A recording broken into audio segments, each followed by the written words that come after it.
Fala pessoal, sejam bem-vindos a mais uma revisão aqui do Organiza Concurso. Hoje estou eu, professor Tiago, para fazer a revisão final do Concurso Público Nacional Unificado, famoso CPNU. Ou vamos falar a verdade, né, pessoal? É mais conhecido como CNU. E essa aqui é a segunda edição desse concurso. Estamos aqui para falar do bloco temático 4, que fala sobre ali engenharia e arquitetura, certo? E no meu caso aqui, mais especificamente, sobre os eixos temáticos 1 e 2 desse bloco 4. Os outros eixos serão tratados pelo professor Rafael Gugu.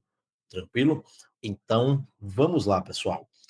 Aqui deixo minhas redes sociais e vou deixar alguns breves recados, aqueles de sempre que vocês já conhecem, né? Primeiramente, se inscrevam no canal, compartilhem esse vídeo, ativem o sininho, curtam, caso gostem, né, desse vídeo, obviamente, porque é uma métrica para que a gente possa entender se vocês gostaram ou não do conteúdo aqui. E claro, se vocês tiverem alguma sugestão ou mesmo algum elogio a fazer, podem fazer isso também aqui nos comentários, certo, pessoal? Lembrando, pessoal, lembrando mais alguns pontos. Essa revisão aqui, para quem que ela serve? Vamos lembrar que aqui a nossa banca é a Banca FGV, então se você vai fazer um concurso da Banca FGV, essa revisão com certeza serve para você. Você vai fazer o concurso do CNU, mais ainda, né? Porque tem assuntos bem específicos para esse concurso e por aí vai, certo, pessoal? Lembrando também que aqui o nosso objetivo não é, pessoal, esgotar todos os assuntos. Isso seria, inclusive, impossível fazer isso numa revisão. A gente parte aqui do pressuposto que vocês que vai fazer esse concurso, porventura, tenham estudado para ele, e aqui a gente traz apostas finais para a nossa prova. Beleza? Então, sem mais delongas, vamos começar. Vamos começar aqui pelo eixo temático 1, que versa sobre gestão de obras e serviços de engenharia. E aí aqui, para aquecer as turbinas, eu trago uma questão da FGV do nosso ano de 2025, uma prova bem recente aqui, né, que foi para analista de controle externo na área de auditoria de obras públicas do TCE do Pernambuco.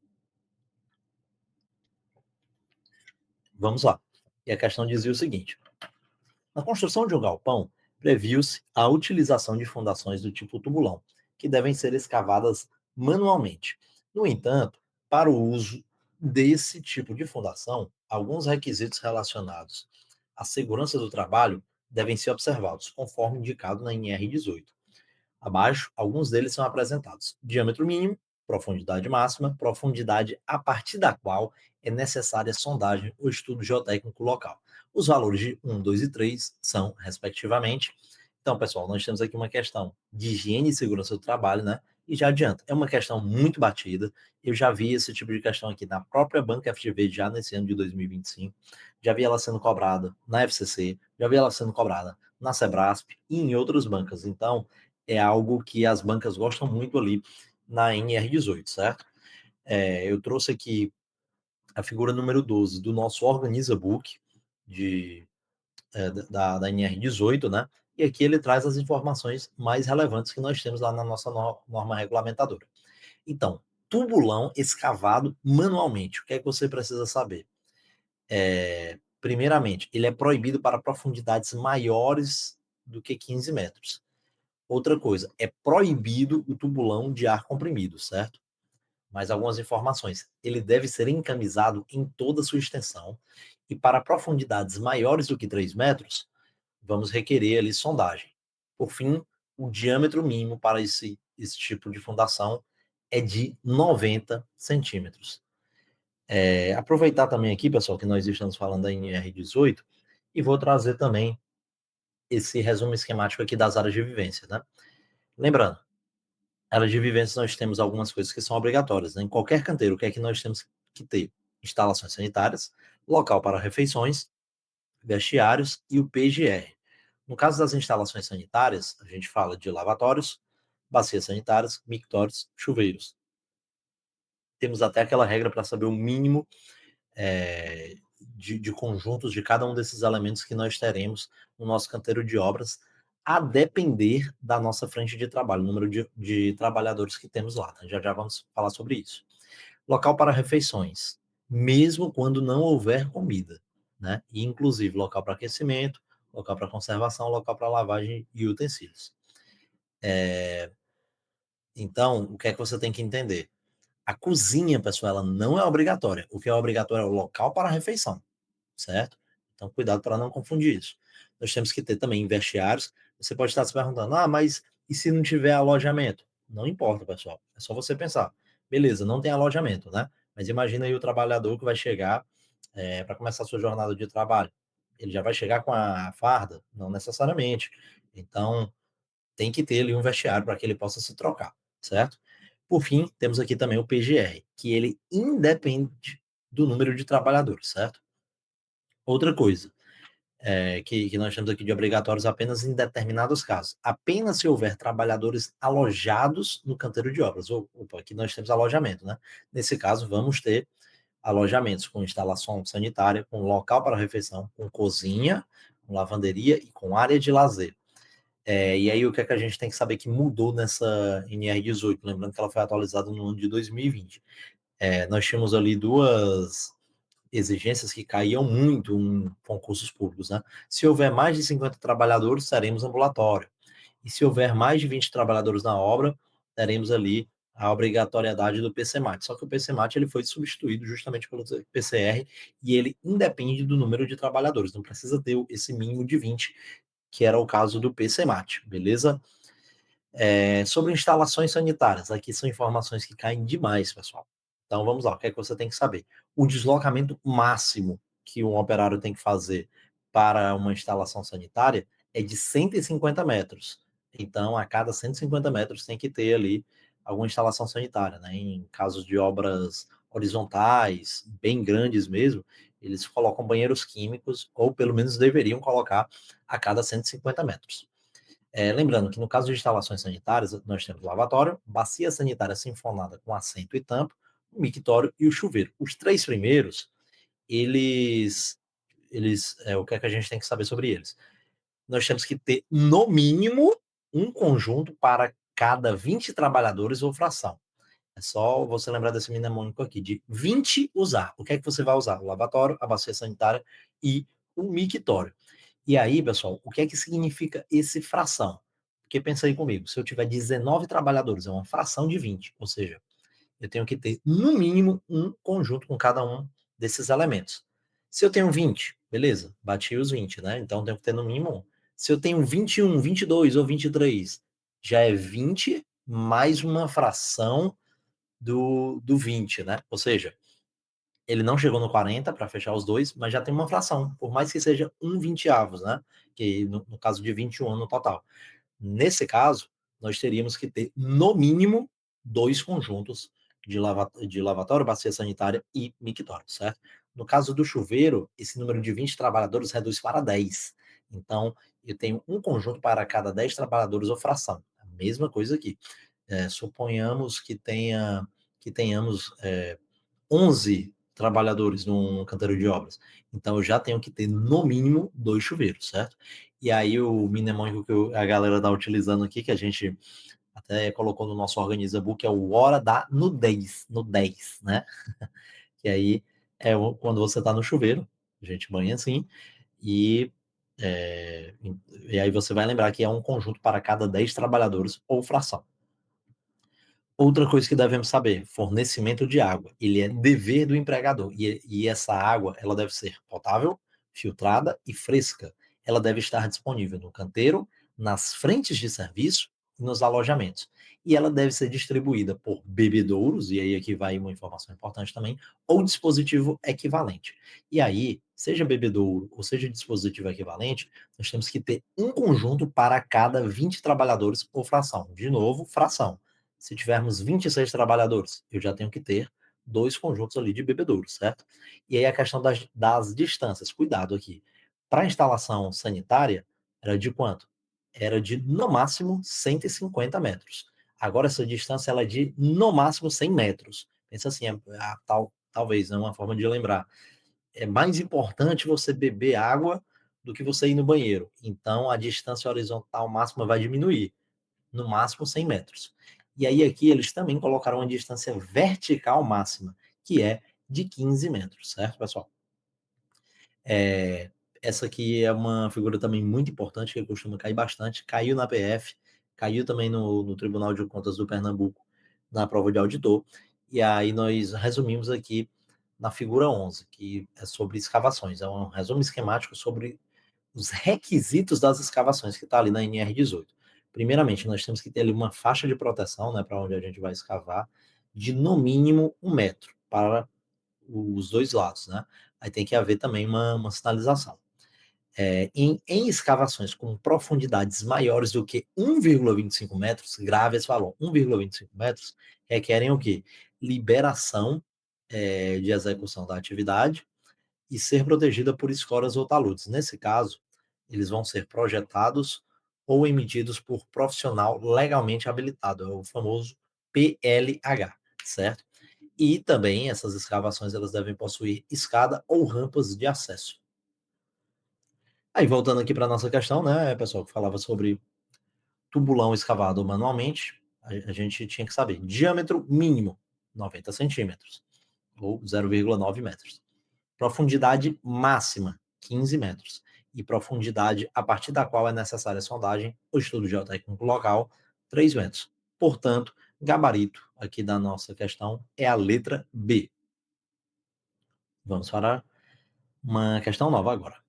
Vamos falar sobre licitações e contratos, pessoal. E eu trago novamente uma questão da Banca FGV do ano de 2025 para o cargo de analista de controle externo na área de obras públicas do Tribunal de Contas do Estado do Pernambuco. E a questão falava o seguinte: o engenheiro da administração pública de um município elabora o orçamento para execução de uma pequena reforma de uma escola municipal. Nessa reforma, será necessária a contratação de um serviço de engenharia estimado em R$ 90.000. Para esse serviço, o engenheiro deve recomendar. E aí aqui ele fala sobre algumas modalidades de licitação, fala sobre dispensa e por aí vai. Então, vamos começar a estudar aqui um pouco sobre modalidades, certo, pessoal? Esse quadro aqui eu trouxe do nosso material do Organiza Book de licitações, certo? Você que não é nosso aluno do Organiza, mas já acompanhou algumas revisões, sabe que sempre que eu falo dessa parte aqui, eu trago esse quadro. No entanto, você deve estar estranhando um pouco, o quadro está um pouco menos comparativo ali com a 866 e está um pouco diferente aqui a estética dele, né? Porque, pessoal, aqui nós reformamos o nosso material, né? Temos esse cuidado de estar sempre revisando. A nova lei de licitações e contratos, né, como a gente chama, ela não é mais tão nova assim. Então, tem muitos concurseiros, inclusive alguns de vocês que estão nos assistindo agora, que começaram a estudar para concursos e a lei já era nova.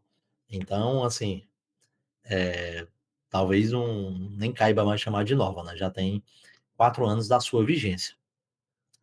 E aí vamos lá. O que é que nós temos aqui? As modalidades são 5: pregão, concorrência, concurso, leilão e diálogo competitivo. Pessoal, essas modalidades, elas não estão mais relacionadas com o valor do objeto, que isso acontecia ali no caso da nossa antiga lei, a 866.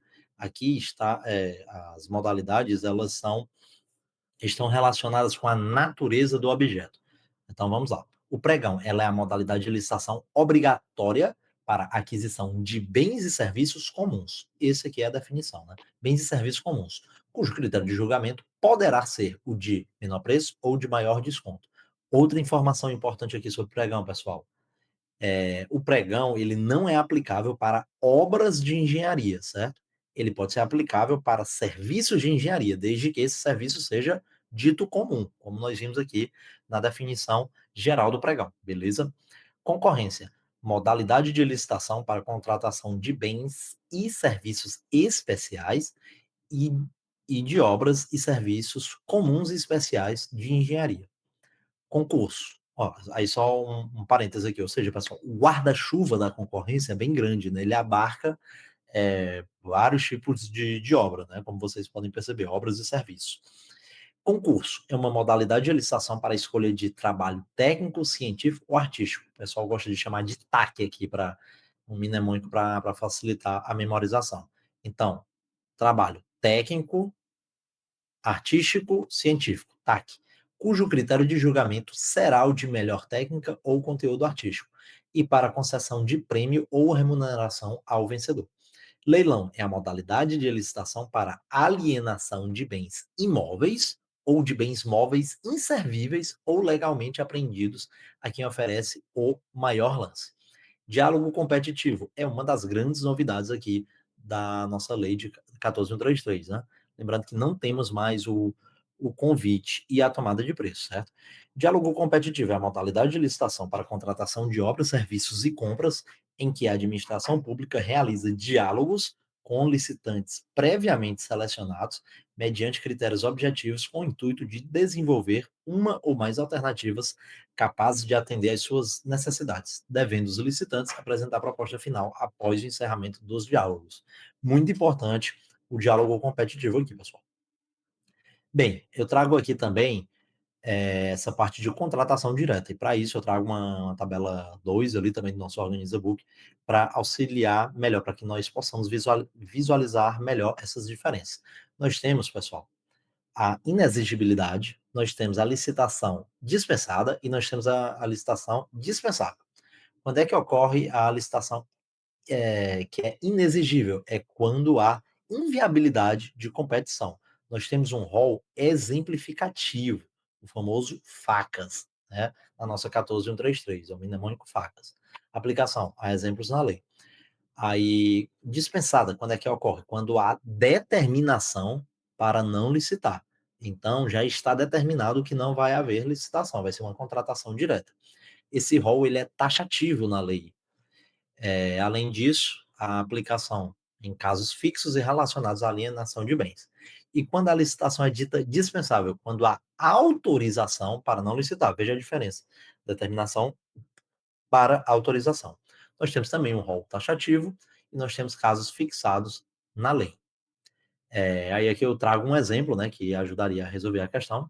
A nossa lei 14.133 fala, no seu artigo 75, o seguinte: é dispensável a licitação para contratação que envolva valores inferiores a 100 mil reais, nos casos de obras e serviços de engenharias ou de serviços de manutenção de veículos automotores.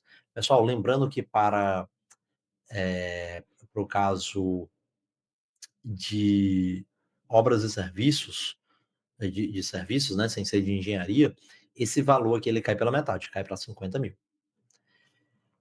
Outra coisa importante aqui, para que vocês não confundam alguns casos de licitação inexigível e de licitação dispensável. Inexigível, um exemplo aqui: contratação de serviços técnicos especializados para restauração de obras de artes de valor histórico. Cuidado para não confundir com aquisição, restauração de obras de arte. Nesse caso, ela é dispensável. Cuidado. Serviço de notória especialização é inexigível. Quando é uma questão de autenticidade certificada, é dispensável. Serviço de natureza predominantemente intelectual é inexigível. E compatível com a finalidade do órgão ou entidade é dispensável.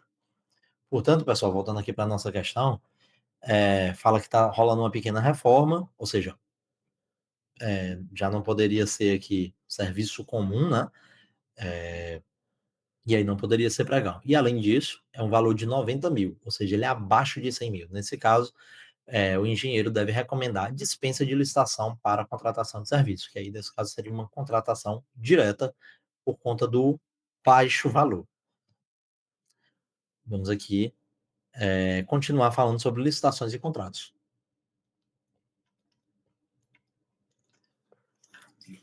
Eu trouxe agora, né, pessoal, um quadro resumo aqui que fala sobre os regimes de contratação. Já vimos as modalidades, vamos ver os regimes que estão ali na 14.133. Nós temos 7.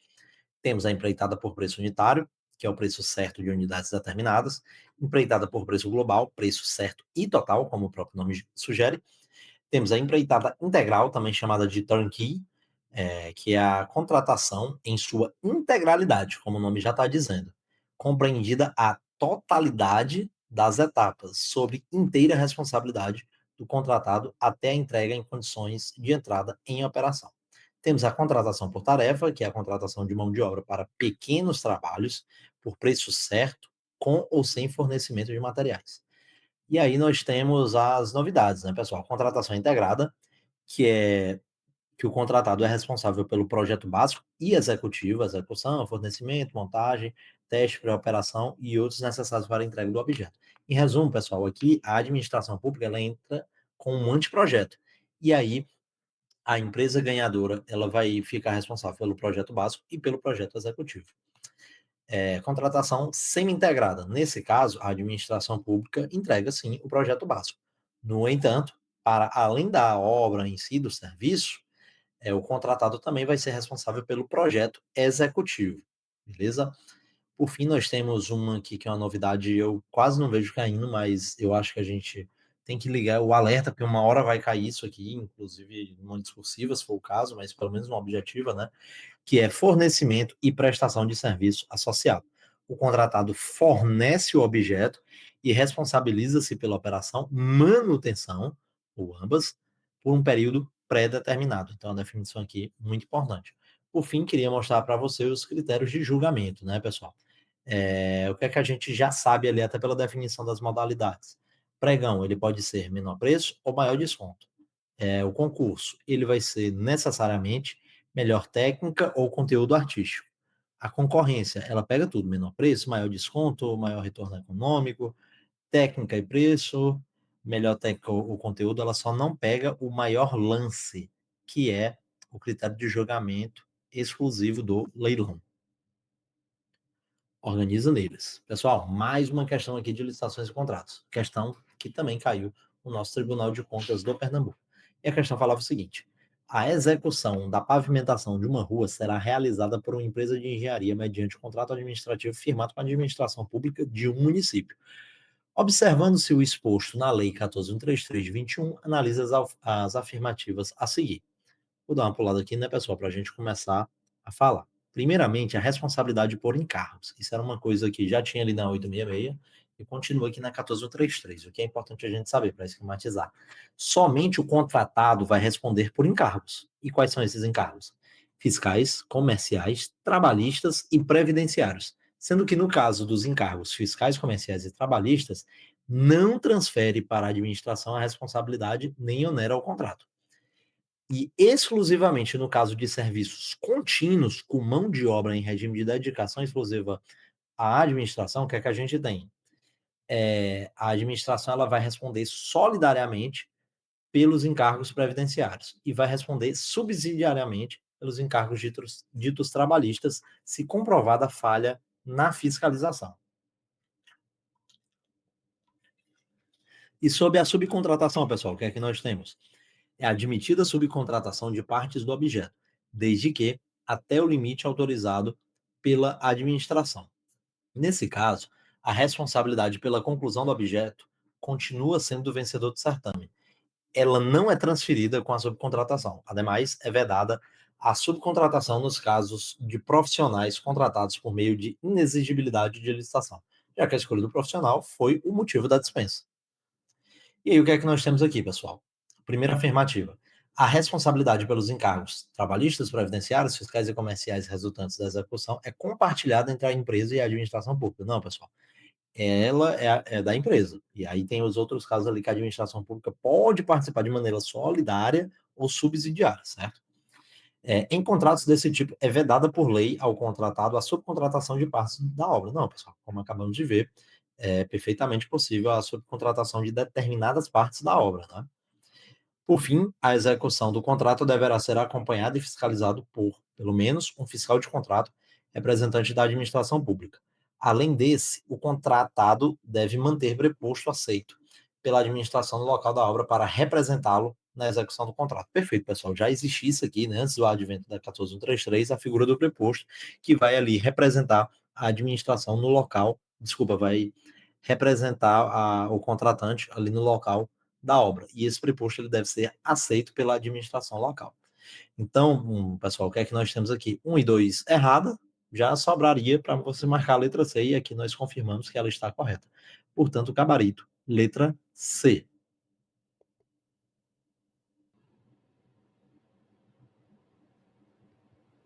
Vamos para a nossa próxima questão, pessoal. Questão sobre orçamento de obras.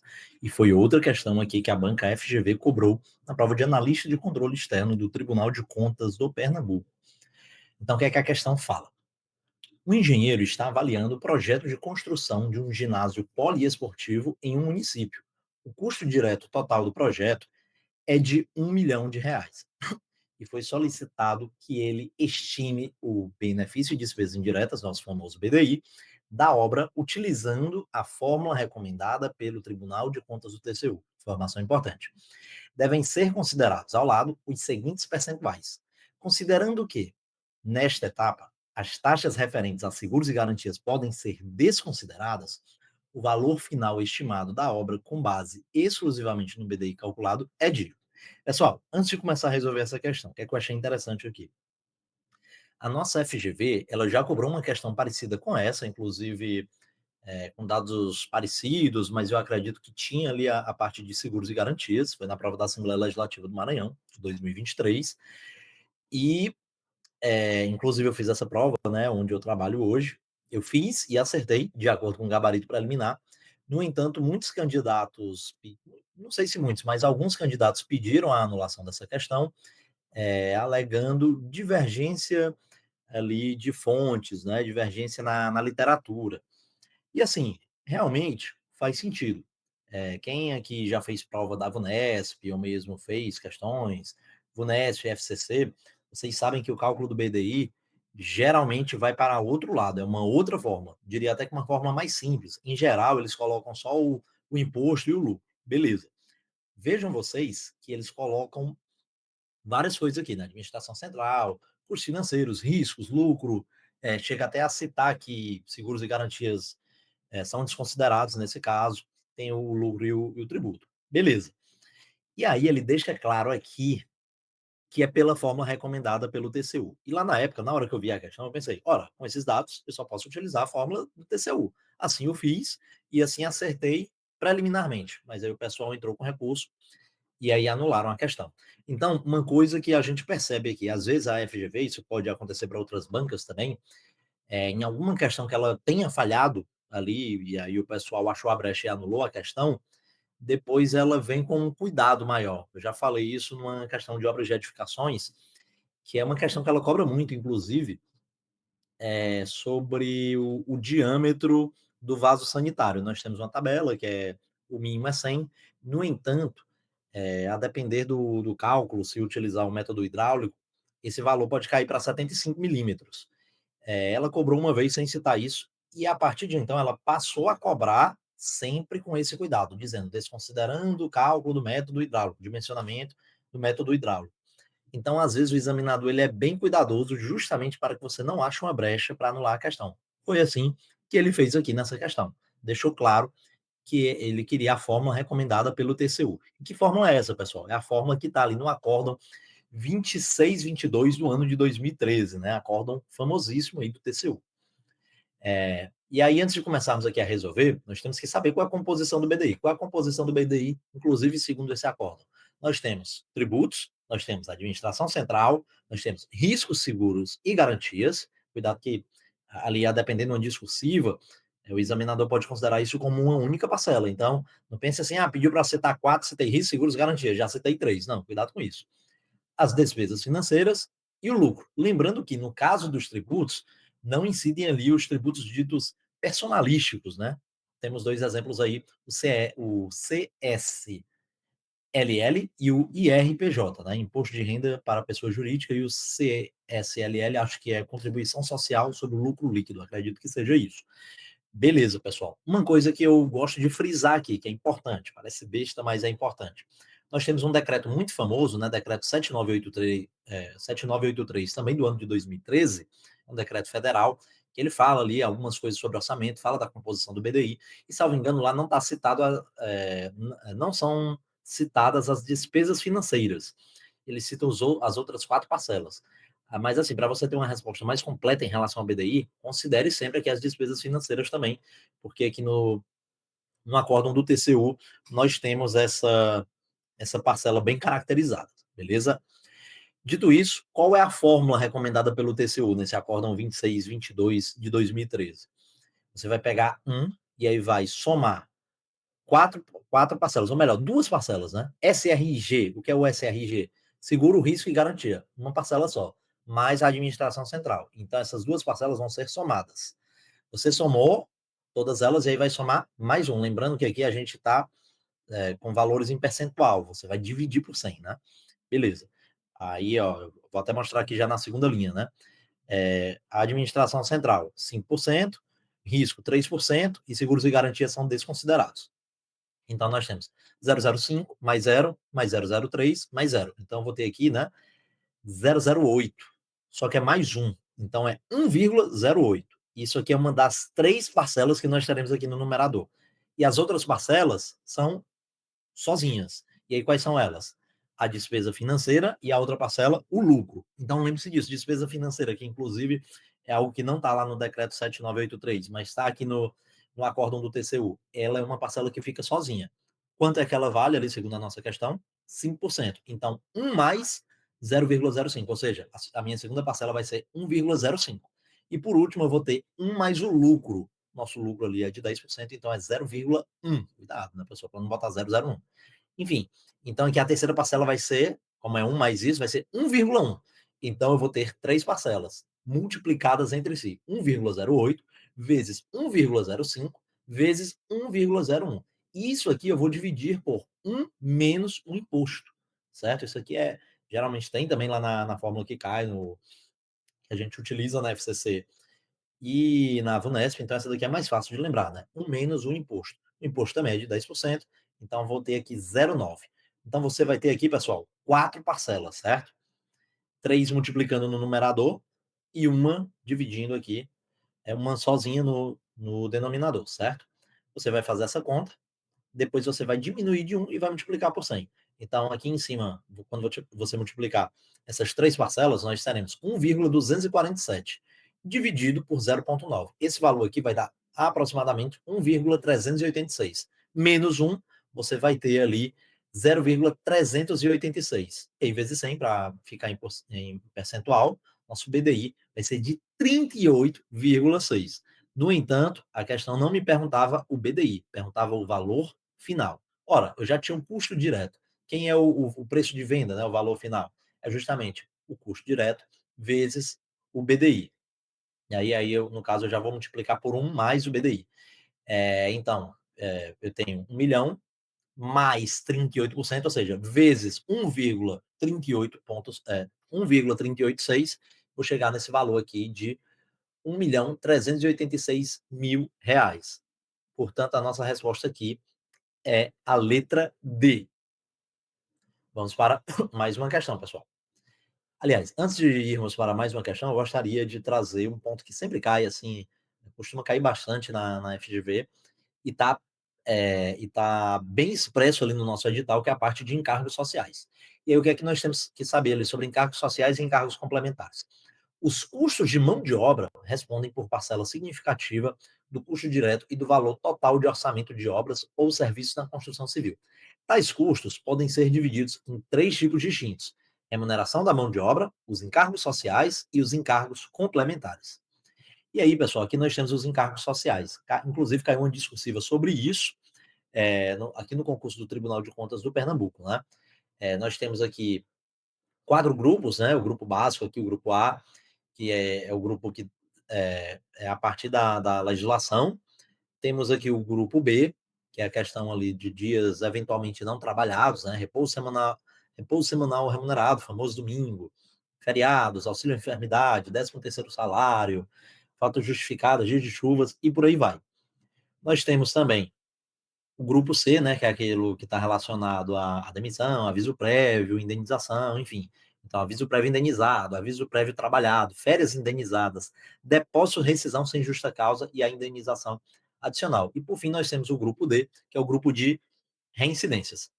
Aí nós temos uma reincidência do grupo A sobre o grupo B e temos uma reincidência do grupo A sobre o aviso prévio trabalhado e a reincidência do FGTS sobre o aviso prévio indenizado, certo? Aí outra coisa que você tem que ficar atento também, questão aqui se é, do horista e do mensalista, né, que tem percentuais diferentes. Em alguns casos, o mensalista não incide, né? A gente pode ver o repouso semanal remunerado, que é geralmente o domingo, como eu falei. Se eu estou considerando o regime mensalista, não vai incidir percentual nisso aqui, porque eu estou considerando o mês como um todo. Agora, se for horista, aí eu vou ter um percentual para isso, certo? Temos outros exemplos também. E aí nós temos também se o orçamento ali ele é feito com desoneração ou sem desoneração. Que aí é para saber, vocês vão ver a diferença, né? É o INSS. Quando eu digo que o orçamento é desonerado, o INSS é zerado. Quando não tem essa desoneração, aí sim nós temos esse percentual de 20%. Lembrando que no caso do com desoneração, eu vou ter um novo imposto, que é o CPRB, que inclusive está sendo modificado aí. Pessoal, e os encargos complementares?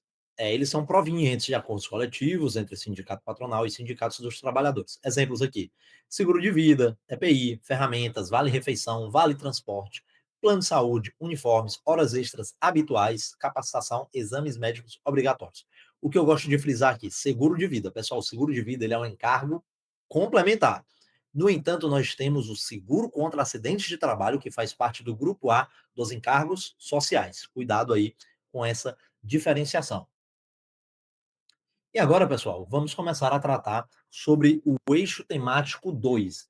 E esse eixo temático, ele versa sobre o planejamento territorial. Vocês devem ter visto que nós temos uma série de leis e decretos nesse eixo.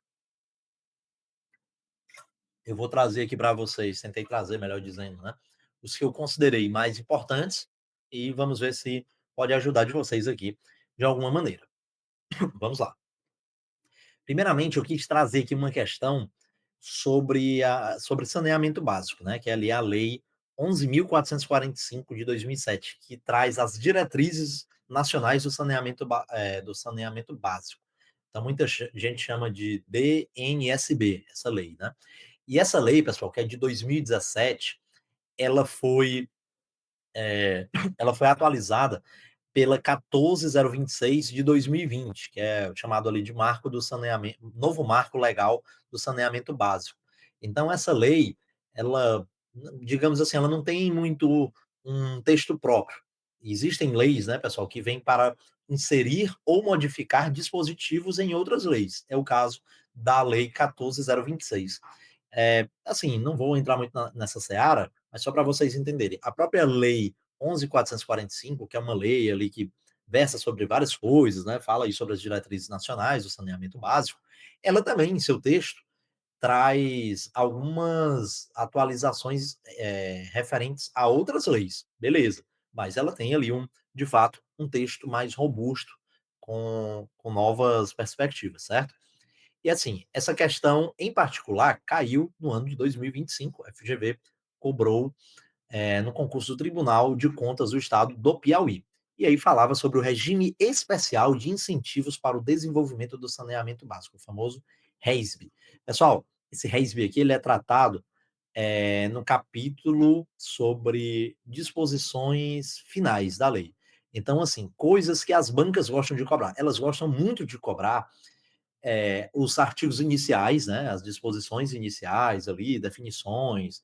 Em alguns casos, tem muitas leis ali que trazem diretrizes, fundamentos, objetivos. Então, quando tiver uma legislação ali, é importante que você saiba diferenciar, né, o que é fundamento, o que é diretriz, o que é objetivo, enfim. E ela também gosta de trazer artigos que caem ali no final, dispositivos transitórios, fora a parte ali numérica, né, questão de prazos, enfim, as bancas costumam cobrar esses detalhes também. Então, sobre isso aqui, que está, como eu falei para vocês, já na parte final da lei, o que é que nós temos? Tem uma pergunta aqui com 5 alternativas. E o que é que eu gostaria de dizer para vocês? Essa questão é interessante porque, assim, ela tem, entre aspas, mais de uma resposta correta. Como assim? Se você ler isoladamente as alternativas, você vai perceber que tem mais de uma alternativa que fala algo que existe. Beleza. No entanto, pessoal, a gente tem que ficar ligado com o comando da questão. Porque, às vezes, tem uma alternativa que fala algo que existe, mas ela não casa com o comando da questão. O que é que o comando da questão fala? Sobre o RESB, analise a afirmativa correta. Então, vão ter algumas alternativas aqui, pessoal, que trazem informações verídicas, mas que não versam sobre o RESB. Então, tem que ter muito cuidado com isso, pessoal. Em qualquer questão que você for fazer de lei, às vezes você sabe, eu já li isso aqui, mas você tem que prestar atenção no comando da questão para ver se de fato aquela afirmativa correta casa com o que está sendo solicitado pela questão. É uma dica que eu já deixo de cara aqui para qualquer concurso público, certo? Vamos lá. Então, antes eu vou trazer aqui a fundamentação de cada uma dessas alternativas. Primeiro, a letra A falava o seguinte: o Ministério das Cidades promoverá a interoperabilidade do Sistema Nacional de Informações sobre Recursos Hídricos, que é o SNIRH, com o RESB. E aí, isso está certo? Aí vamos lá para consultar direto na nossa lei 11.445 de 2017. Lá nos últimos artigos, como eu falei para vocês, artigo 53, fica instituído o Sistema Nacional de Informações e Saneamento Básico, que é o SINISA. E aí, o que é que o parágrafo 4º desse artigo fala? A ANA e o Ministério das Cidades promoverão a interoperabilidade do Sistema Nacional de Informações de Recursos Hídricos, beleza, mas essa interoperabilidade não vai ser com o RESB, e sim com o Sinasa. Então, pessoal, você pode estar perguntando: professor, está relacionado com o que você falou? Não. Se você lesse, digamos, isso isoladamente, você já ia entender que era errado, porque não é com o RESB, é com o Sinasa, beleza? Então, de fato, essa daqui está errada, foi uma pegadinha. Ele trocou aqui o RESB pelo. Ele trocou, melhor dizendo, o Sinisa pelo RESB, certo? Portanto, a letra A está incorreta. E a gente quer a afirmativa correta, né? Aí vamos para a letra B. A letra B fala o seguinte: é definido por um colegiado que, sobre a presidência do Ministério do Desenvolvimento Regional, tem a finalidade de assegurar a implementação da Política Federal de Saneamento Básico. Pessoal, e aqui tem que ter cuidado, porque, de fato, existe essa previsão na lei, assim, de que tem um colegiado sobre a presidência e tal. Vamos ler para a gente entender melhor. No artigo 53A, e aí, pessoal, geralmente quando a gente tem um artigo que é chamado assim, o número e aí tem digamos, uma letra depois, é porque é algo que entrou depois ali da existência da lei. Porque, assim, quando a lei passou a vigorar, obviamente, o artigo 53 e o artigo 54. E aí, alguma coisa relacionada com o artigo 53, eles não quiseram colocar em dispositivos ali, seja parágrafos, incisos, dentro do caput do 53. Então, eles criaram um novo caput, ou seja, um novo artigo, mas aí eles jogaram 53A, certo? Fica aí essa curiosidade. Inclusive, essa redação aqui ela é dada, como eu expliquei para vocês, pela lei número 14026 de 2020, que trata sobre o novo marco legal do saneamento básico. E o que é que esse caput do artigo 53A fala? Fica criado o Comitê Interministerial de Saneamento Básico, o CISB, colegiado que, sob a presidência do Ministério do Desenvolvimento Regional, tem a finalidade de assegurar a implementação da política federal de saneamento básico e de articular a atuação dos órgãos e das entidades federais na alocação de recursos financeiros em ações de saneamento básico. Então, pessoal, se você ler rapidamente a letra B, tem um colegiado sobre a presidência do Ministério do Desenvolvimento Regional que tem a finalidade de assegurar a implementação da política federal de saneamento básico. Isso aqui está correto. O problema é o início, fala assim, é definido. Quem é definido? O RESB, né? Porque o comando é o seguinte: sobre o RESB, assinale a afirmativa correta. Então você tem que ler assim: sobre o RESB, assinale a afirmativa correta. É definido? Quem é definido? O RESB. E aí, o RESB é definido por isso? Não, pessoal. Quem é que é definido por isso? É o Comitê Interministerial de Saneamento Básico, o CISB. Então, veja vocês aqui que o RESB é como se ele tivesse sido é, sonegado aqui, mas a gente, ao ler o comando todo, você entende que está sendo falado dele. É diferente da letra A, que ali deixou de maneira expressa e não implícita, como foi aqui, né? De maneira expressa, ele falou RESB, mas na verdade era uma outra coisa. E aqui ele não cita o RESB diretamente, não cita de maneira explícita, mas ele fala que é definido sobre. E na verdade não é o RESB que é definido assim, e sim o Comitê Interministerial de Saneamento Básico. Então, cuidado com isso aqui, certo, pessoal? Portanto, letra B também está incorreta. Letra C falava o seguinte: é um benefício. Quem é um benefício? Ele já começou assim: é um benefício. Está falando sobre o REIS. É um benefício concedido aos moradores das zonas especiais de interesse social, que são as chamadas ZEIs, ou outras áreas do perímetro urbano, ocupadas predominantemente por população de baixa renda. Pessoal, o que é que a gente tem que saber aqui sobre essas ZEIs, né? Artigo 3º-B, também incluído pela Lei 14.026 de 2020. Consideram-se serviços públicos de esgotamento sanitário aqueles constituídos por uma ou mais das seguintes atividades. Aí eles citam várias atividades, né? Aí lá no parágrafo único desse artigo, nós temos o seguinte: nas zonas especiais de interesse social, ZEIs, ou outras áreas de perímetro urbano ocupadas predominantemente por população de baixa renda, o serviço público de esgotamento sanitário realizado diretamente por titular ou por concessionário inclui conjuntos sanitários para as residências e solução para a destinação de afluentes, quando inexistentes, assegurada a compatibilidade com as diretrizes da política municipal de regularização fundiária. E aí, pessoal, qual é o erro aqui? Porque a gente viu que o ZES, de fato, é um benefício, e pode ocorrer ali também para outras áreas do perímetro urbano. Mas esse benefício é o REISB? Não, o REISB é outra coisa, como eu vou mostrar adiante para vocês. Então, por isso que essa alternativa também está incorreta. Letra D. Concede a municípios. Quem concede a municípios? O REISB. Né? A gente tem que ler daquele jeito que eu falei para vocês. Concede a municípios com população inferior a 20 mil habitantes a possibilidade de apresentar planos de saneamento básico simplificados, com menor nível de detalhamento. E aí, o que é que nós temos ali no nosso artigo 19 da Lei 11.445? A prestação de serviços públicos de saneamento básico observará plano que poderá ser específico para cada serviço. O qual está retomando quem? O plano. O qual abrangerá no mínimo. Então, quem é que abrangerá no mínimo? Plano. E aí nós temos ali, no parágrafo 9º, o seguinte: os municípios com população inferior a 20 mil habitantes poderão apresentar planos de saneamento simplificados, com menor nível de detalhamento. Mas aí, pessoal, é o RESB que concede isso? Não é o RESB. Então, cuidado, essa daqui também era uma alternativa muito perigosa.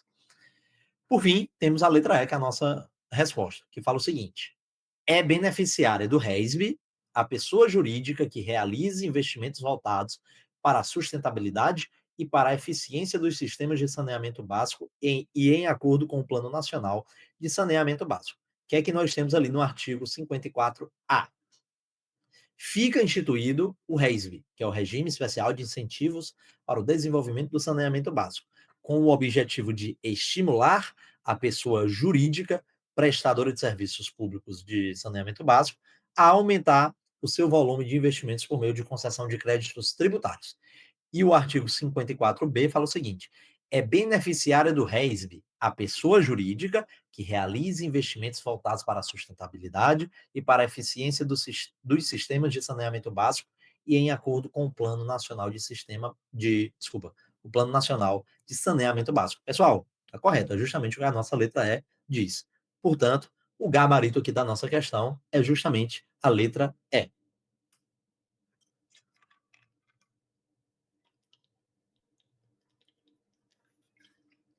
Vamos para a próxima questão, pessoal. E agora, um assunto muito importante, inclusive foi tema da discursiva do primeiro CNU, né, que é o Estatuto da Cidade.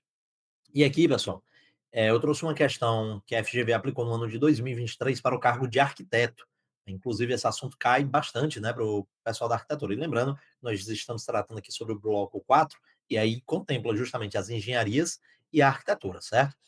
Essa questão foi cobrada no concurso da Prefeitura de Niterói, do Rio de Janeiro. Dizia o seguinte: segundo o Estatuto da Cidade, uma lei específica para a área incluída no plano diretor poderá determinar a utilização compulsória do solo urbano não edificado, subutilizado ou não utilizado. Considera-se subutilizado o imóvel cujo aproveitamento seja. Aí nós temos algumas alternativas aqui. O que é a nossa lei 10.257 do ano de 2001, famoso Estatuto da Cidade, nos fala em seu artigo 5º? Lei municipal específica para a área incluída no plano diretor poderá determinar o parcelamento, a edificação ou a utilização compulsórios do solo urbano não edificado, seja ele subutilizado ou não utilizado, devendo fixar as condições e os prazos para a implementação da referida obrigação. E aí o parágrafo primeiro dispõe o seguinte: considera-se subutilizado o imóvel cujo aproveitamento seja inferior ao mínimo definido no plano diretor ou em legislação dele decorrente. Então, o nosso gabarito aqui é justamente a letra A, né? Considera-se subutilizado o imóvel cujo aproveitamento seja inferior ao mínimo definido no plano diretor ou em legislação dele decorrente. As outras alternativas, né, pessoal, basicamente fizeram um jogo de palavras com esse inciso. Vejam vocês aí, ó, inferior ao máximo, na letra C, inferior ou igual ao mínimo. Não tem esse igual, né? Letra D, igual ao máximo. Também não. Letra E, igual ao mínimo. Não é igual, é inferior. Então, é inferior ao mínimo definido no plano diretor ou em legislação dele decorrente. Portanto, gabarito, letra A. Vamos para mais uma questão. E agora vamos falar sobre parcelamento do solo urbano. É outro assunto que costuma cair mais para os arquitetos, mas assim, já vi também alguns editais da engenharia que cobram e está aqui no nosso edital. Então, eu acredito fortemente na cobrança dessa lei também para vocês. Porque assim, pessoal, nós temos ali os eixos temáticos e, como eu falei, o eixo temático 2 ele traz uma série de legislações, não tem como cobrar tudo. É muito grande a chance de algum decreto ou alguns decretos, algumas leis não serem cobradas. E aí, como eu falei para vocês, eu estou tentando trazer para vocês aquilo que eu julguei mais importante e que tende a ter uma chance maior de cair na sua prova, certo? Essa lei aqui é uma outra aposta de que deve cair na sua prova, certo? Então vamos lá. A lei número 6766 de 1979 dispõe sobre dispõe sobre o parcelamento do solo urbano e dá outras providências. Somente será admitido o parcelamento do solo para fins urbanos em zonas urbanas, de expansão urbana ou de urbanização específica, assim definidas pelo plano diretor ou aprovadas por lei municipal. Contudo, não será permitido parcelamento dos solos em alguns tipos de terreno, exceto, e aí lá na nossa lei, pessoal, nós temos nós temos o seguinte: no artigo 3º da Lei 6766 de 79, ele fala justamente no parágrafo único sobre onde não vai ser permitido o parcelamento do solo. E aí a gente tem que aprender, porque isso aqui pode cair na nossa prova. Só recapitulando, né? Somente será admitido o parcelamento do solo para fins urbanos em zonas urbanas, de expansão urbana ou de urbanização específica, assim definidos pelo plano diretor ou aprovados por lei municipal. O parágrafo único fala: não será permitido o parcelamento do solo. Aí eu deixei em vermelho para que vocês relembrem.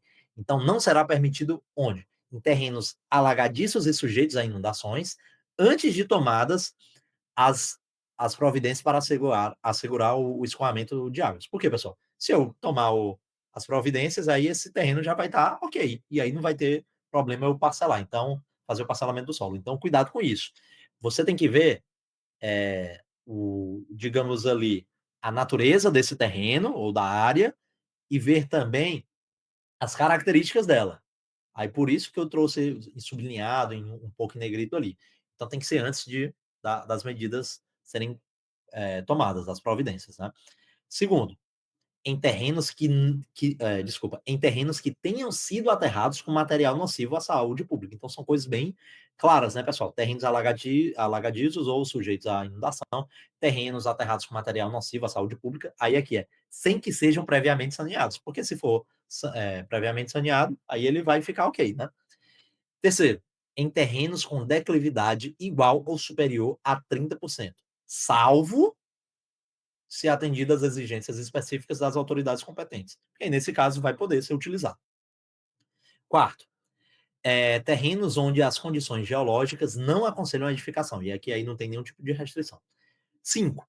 Em áreas de preservação ecológica ou naquelas onde a poluição impeça condições sanitárias suportáveis até a sua correção. Então, de novo,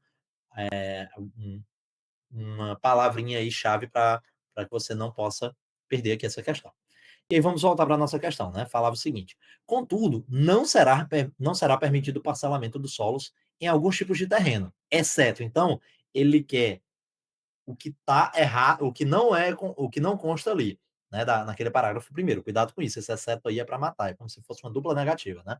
Letra A, terrenos alagadiços e sujeitos a inundações, sem, veja a palavra sem a adoção de soluções para o escoamento das águas. De fato, essa letra A aqui, ela não permite o parcelamento do solo. Então, essa alternativa está ok, mas eu quero a exceção. Então, não vou marcar a letra A.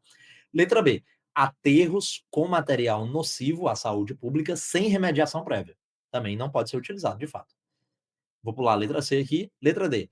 Terrenos onde as condições geológicas não aconselham a edificação. Beleza, e nesse caso aqui não tem nenhum tipo de palavrinha mágica, né? Ok.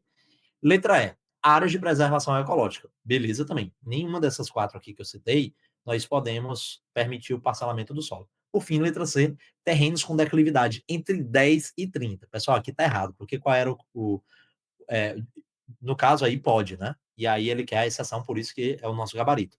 Só para lembrar para vocês, onde é que não pode? Terrenos com declividade igual ou superior a 30. Então, como falou de 10 a 30, tá ok. Agora, se fosse com declividade igual ou superior a 30, salvo ser atendido às exigências, aí não poderia, beleza? Por isso que o gabarito aqui é a letra C. Vamos para mais uma questão. E agora eu vou trazer uma questão sobre mobilidade urbana, certo? E aí eu trago aqui uma questão da FGV do ano de 2022, que caiu na prova de consultor legislativo do Senado Federal. A questão falava o seguinte: a política nacional de mobilidade urbana está fundamentada nos princípios, lembra aquilo que eu falei, diferencial, que é princípio, fundamento, objetivo. Está fundamentada nos princípios enunciados a seguir, à exceção de um. De novo, ele quer a exceção, assinale. Aí nós temos a letra A, B, C, D e E. Aí vamos lá ver a nossa lei de mobilidade urbana, que é a lei 12.587 do ano de 2012. Em seu artigo 5º, ela traz o seguinte: a política nacional de mobilidade urbana está fundamentada nos seguintes princípios. Nós temos ali 9 princípios, pessoal: acessibilidade universal, desenvolvimento sustentável das cidades nas dimensões socioeconômicas e ambientais, equidade no acesso dos cidadãos ao transporte público coletivo, eficiência, eficácia e efetividade na prestação de serviços de transporte urbano, gestão democrática e controle social do planejamento e avaliação da política nacional de mobilidade urbana, segurança nos deslocamentos das pessoas, justa distribuição dos benefícios e ônus decorrentes do uso dos diferentes modos e serviços, equidade no uso do espaço público de circulação, vias e logradouros e, por fim, eficiência, eficácia e efetividade. Inclusive tem ali na 4 também, lá se referia à prestação de serviço de transporte urbano. E aqui fala da circulação urbana. Pessoal, e aí o que é que nós temos aqui na questão? Letra A. Eficiência, eficácia e efetividade na circulação urbana. Tá ok. Só que ele quer a exceção, então eu não vou marcar ela. Letra B. Equidade no acesso dos cidadãos ao transporte público coletivo. Tá ok também. Vou pular aqui a C. Letra D. Segurança nos deslocamentos das pessoas. Tá ok. Letra E. Equidade no uso do espaço público de circulação, vias e logradouros. Beleza. Letra C. Gratuidade de transporte público para as pessoas de baixa renda. Pessoal, muito cuidado. Não tem essa previsão na lei, pelo menos não enquanto princípio, certo? Então, o que ele fala ali é equidade no acesso dos cidadãos ao transporte, por exemplo.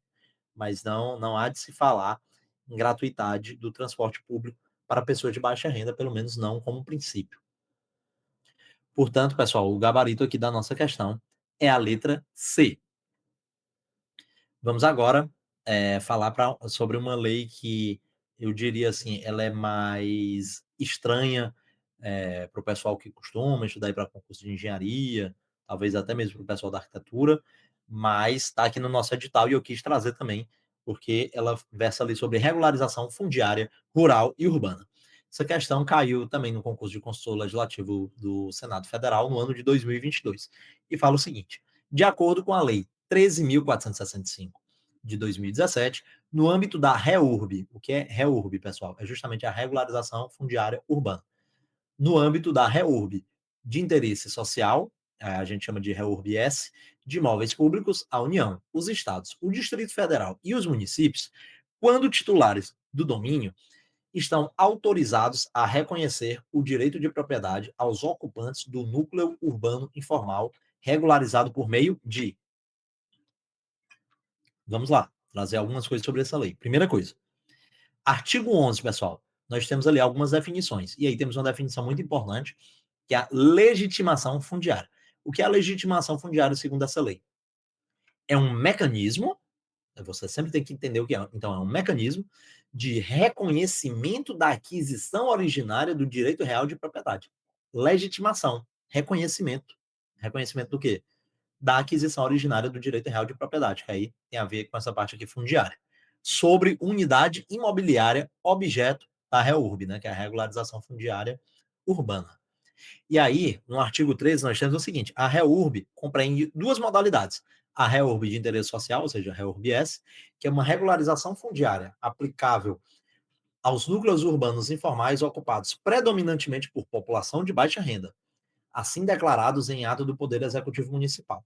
E a REURB de interesse específico, REURB é uma regularização fundiária aplicável aos núcleos urbanos informais, só que ocupados por população não qualificada na hipótese que trata o inciso 1, ou seja, o REURB de interesse social. Pessoal, então o que é isso aqui? Nada mais é do que uma definição residual. A primeira, interesse social, ela é clara, ela é específica, ela é predominantemente por população de baixa renda, interesse social. E é interesse específico, por mais que tenha um nome específico, ela não traz uma definição específica. Ela é residual, ela é a população não qualificada na hipótese que trata o primeiro, de interesse social. Perfeito?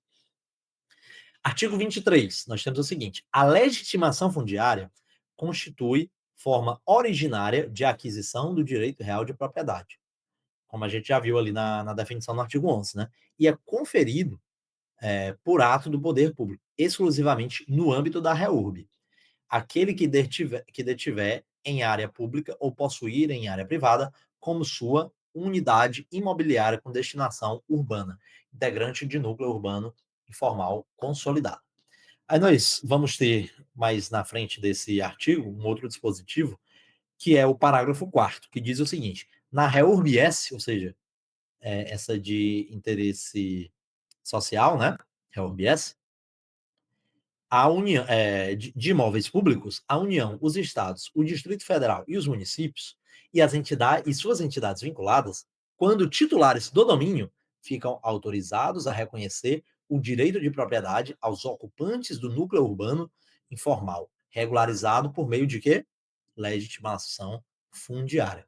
Portanto, pessoal, o gabarito da nossa questão é a letra C. Legitimação fundiária é que regulariza essa ocupação ali do núcleo urbano informal, né? No caso ali da RBS. Bem, pessoal, terminei agora aqui a revisão pública, né, que está disponível aqui para vocês no YouTube. Gostaria de agradecer a oportunidade de gravar mais uma revisão. Espero que vocês tenham gostado. Desejo aqui uma boa prova para vocês. Façam com tranquilidade, né, pessoal? E como eu gosto de falar aqui, sem se apaixonar por uma questão. Essa questão ela vale o mesmo que outra, né? Apesar de terem os pesos ali, a depender do carro que você colocou, mas assim, você não vai gastar 10 minutos em uma questão e 3 segundos em outra. Então, a não ser que você deixe essa última para o final, sobrou um tempo e você vai fazer, né? Mas não se apaixone, não fique ali batendo cabeça. Não entendeu? Pule para a próxima questão, certo? Na véspera da sua prova, fique tranquilo, não coma comidas pesadas, né? Tente dormir um pouco mais cedo. E é isso. Agora, vou fazer aqui a revisão exclusiva para os nossos alunos do Organiza, que é a nossa revisão secreta. No mais, uma boa prova para vocês. Vocês gostam de perguntar o material, né? O material vai ficar disponível aqui no link abaixo. A gente deixa disponível lá no nosso canal do Telegram, que é um canal gratuito, né? Você pode acessar, a gente coloca muito material lá, a gente avisa também quando as nossas revisões estão disponíveis. E é isso, pessoal. Então, até a próxima revisão e aos alunos do Organiza, até a revisão secreta. Um abraço.